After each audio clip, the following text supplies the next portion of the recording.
Welcome to the Buddy and Shane Show. You're listening to the Buddy and Shane Show. Welcome. Hey, we are going to tell you who's going to win on the weekend in the prelim and who the matchups are going to be.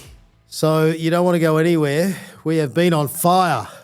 We have, besides the last Brisbane game. Oh, no, I got it right. You got it. But I did change my tip before I text you.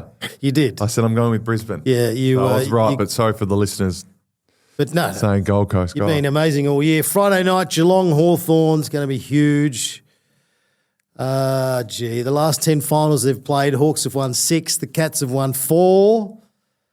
A replay of the 2013 prelim was a classic that the Hawks won. Do you have memories of that game? Crawford, my memory with game is terrible, mate. I'll tell you that much. I can't remember yesterday.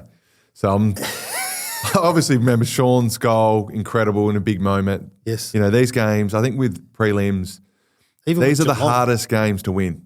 And, you know, like... These are the best games. This is the best game to play in. Supporters. Yeah. No corporates. Yeah. All supporters. Yep. 50,000 of you, 50,000 of them, and away you go. But, you know, the Cats won early in the year, Easter Monday, by 7 points. Mullen, will he tag Newcomb? It's very hard to tag Newcomb. O'Connor, who's he going to play on? Does he go to Eamon, who sets him up from down back? Holmes is an interesting matchup for us because he's so good at his running. Cameron and Battle. Battle's got a good record against Cameron, but Cameron seems to be up and about. I think it's a perfect matchup for Cameron, though. The small forwards is fascinating because you've got Myers and Stengel, Manor, close. Against Moore, Ginnivan, Watson, McDonald. So, you know, that's probably going to be the match right there. The Smalls and what they can do pressure-wise to win the ball back and how well they can use the ball when we do get our hands on the footy. Well, I think, you know, Smalls are the ones that do the damage in finals. In the history tells you that. They're the ones that are going to hit the scoreboard, and there's no doubt they will. The match is going to be one in the middle, let's be honest. I think it's whoever can win the contest, get the ball forward, and then once they get it forward, convert their goals. Obviously, you're going to be under a lot of pressure to kick straight, but I think this is going to be – I think Hawthorn can get this done. Cropper said to you before, I think, you know, there's no real pressure on them here. Like, this is a free hit. Geelong – It's a home final, MCG. But you know what I'm saying? Like, Geelong are going in heavily, like favourites heavily. I think Hawks have been playing some pretty good football. They've been impressive this year. They're just a good team, and so are Geelong. They're both great teams and both well drilled. Both very even. Yeah, they don't rely on their best players to dominate all the time. No, just that's well when you coached, know they're a good team. Well coached, both teams. I don't know. I just got a feeling that Hawks can get this done. I think this will be very, very tight.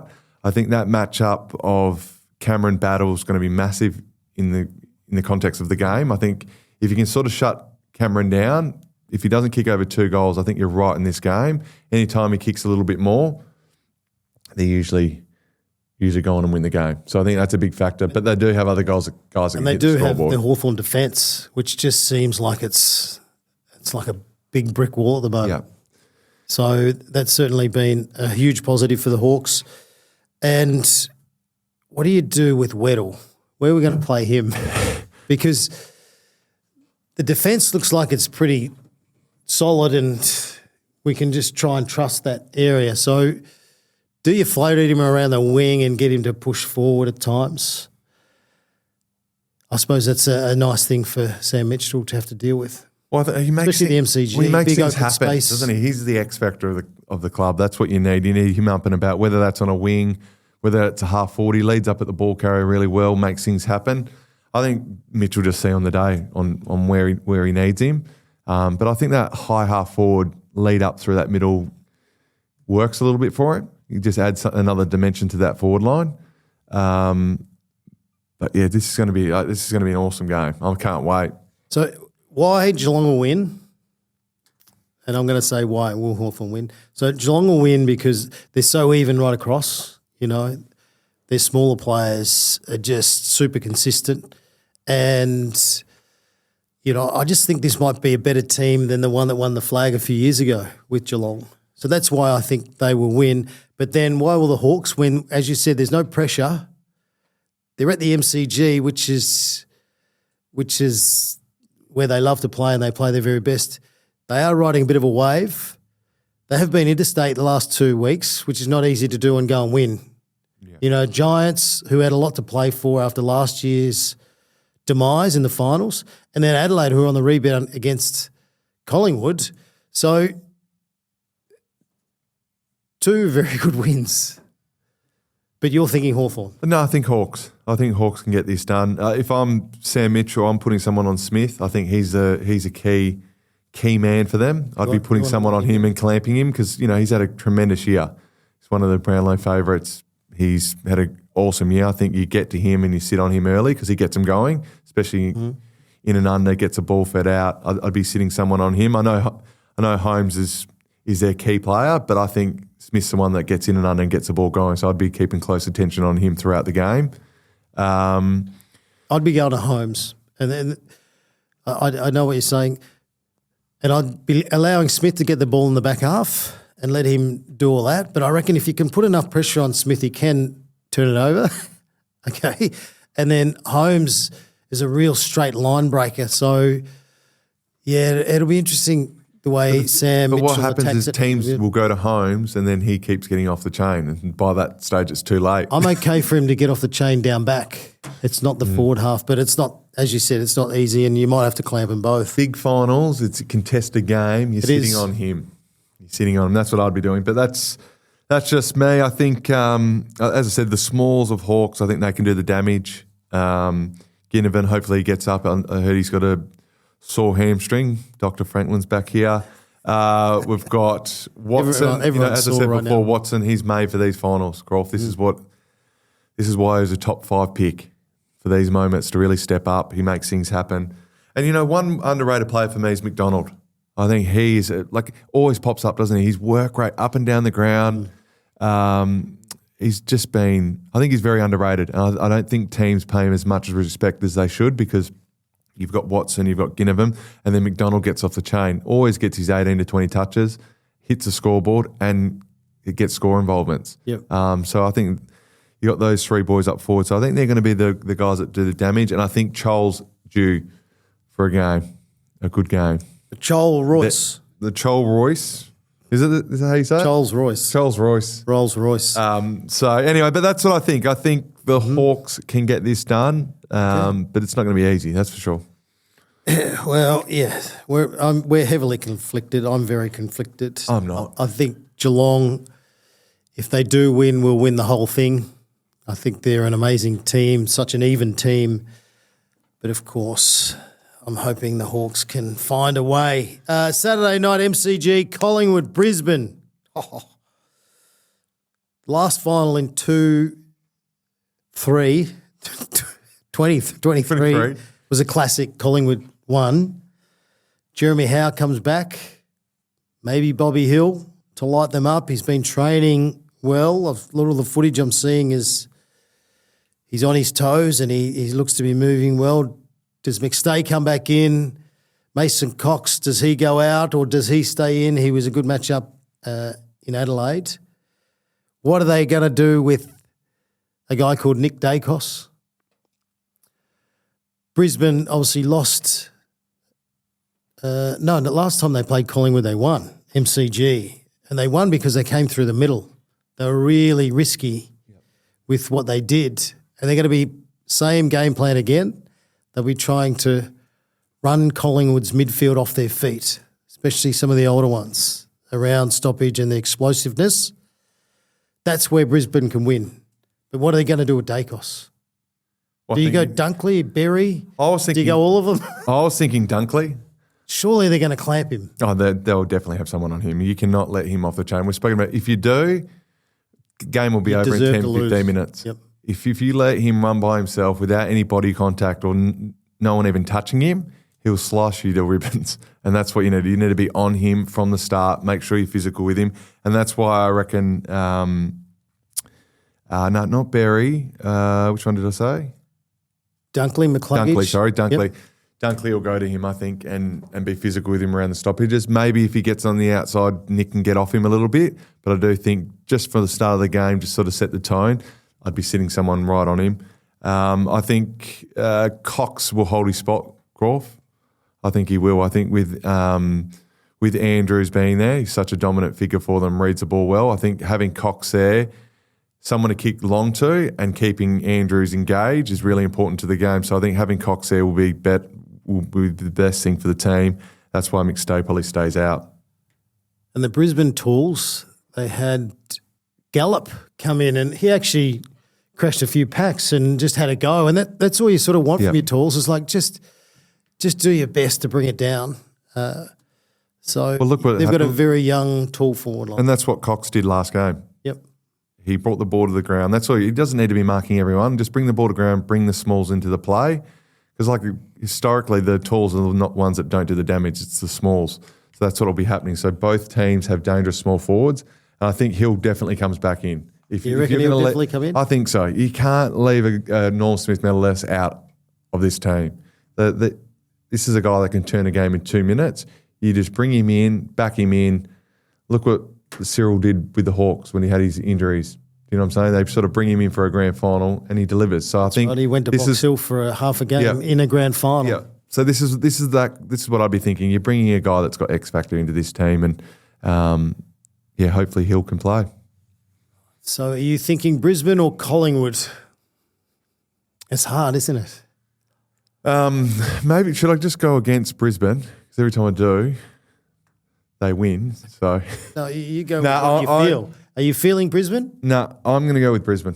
Yep. I'm going to go with Brisbane. I think they really they're delivered. Both teams have delivered, but I think Brisbane just will get it done in a tight one. They'll go down to the wire. I just reckon Brisbane. I think Brisbane as well. I think they're going to be brave with their ball movement. They didn't fumble on the weekend too much, and I thought Gold Coast brought some good pressure, and they were back to their very best. And that's the team that I saw beat Hawthorn last round, and that's the team that I saw early in the year when they played Geelong and Collingwood, and that's the team that I saw on the weekend. So if they can bottle that, Brisbane are off to a grand final. Although Collingwood making a grand final is much better. It's much better for everyone because the world's a bit crazier. I just want to say, Croft, with Brisbane, it just shows you how good a coach Chris Fagan is. 5-6 years ago, down the bottom of 6-7 years ago, down the bottom of the ladder, he's built this club up to what it is today, and to compete in another prelim. He's pretty incredible effort. He's a super coach. The Godfather. The Godfather. But you can tell the players play for him, Croft. And he doesn't really ever lose his cool with what we see on television, and I've known him personally too. But I think the first 4 years he was at Hawthorn, you didn't know his name. You're like, who's that guy that follows Clarko around? I said, that's Chris Fagan. But no, how good is he? You got to admit, like what he's been able to do with that club and turn them around into a powerhouse that they are. It's pretty incredible to see.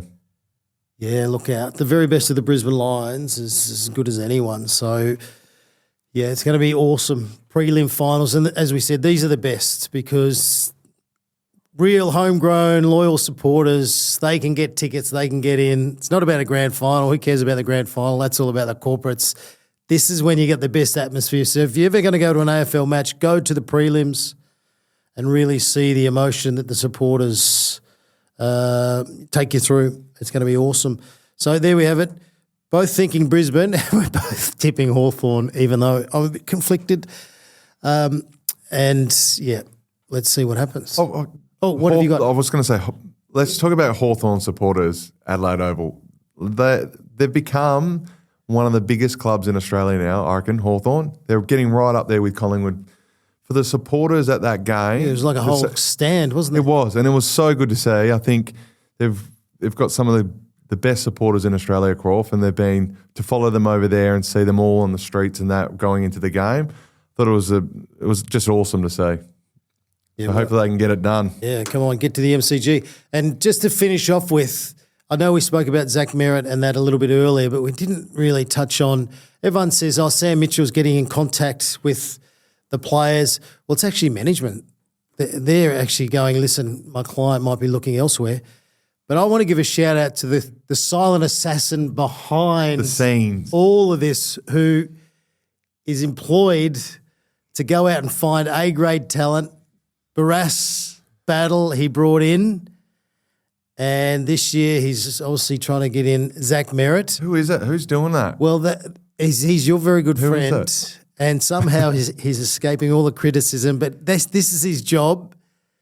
He's a great man. He walks into any room and he speaks to everyone. He knows everyone, and I think that's why he's so good at recruiting, because he's always got the inside word of what's going on. And we're talking about Jared Ruffhead. I can't believe you threw his name out there. Mate, You've thrown him under the bus.